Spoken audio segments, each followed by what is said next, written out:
আজকে 6th of April Birmingham আইসি ইউকের second biggest city Amirul Islam Belal ভাইয়ের ফুয়ার বিয়া রাশেদর বিয়াটা খুব চমৎকার হয়েছে, ফ্যান্টাস্টিক হয়েছে।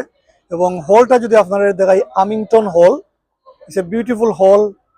আমরা lots of Bengali people around the country হলে এনজয় করলাম। তখন মকিস ভাই কিছু কইলুকা ছোট করি। ধন্যবাদ শাহ শাফি। আজকে আমরা এই বার্মিংহামে বিশিষ্ট সাংবাদিক, লেখক, বুদ্ধিজীবী আমিনুল ইসলাম বেলাল সাহেবের ছেলের বিয়েতে আমরা এসেছি এবং আমরা খুবই এনজয় করেছি। বিশিষ্টজনদের সাথে দেখা হয়েছে এবং খুব মজাদার খাবার আমরা পরিবেশন হয়েছে। আমরা দোয়া করি, আপনারা সবাই দোয়া করবেন বড় কনের জন্য, আল্লাহ যেন ওদের দাম্পত্য জীবন সুখময় হয় এবং তাদের আগামী দিনের পথ চলা যাতে আরো সুন্দর হয় এবং ভালো হয় এবং তাদের সুস্বাস্থ্য এবং দীর্ঘায়ু কামনা করছি। ধন্যবাদ।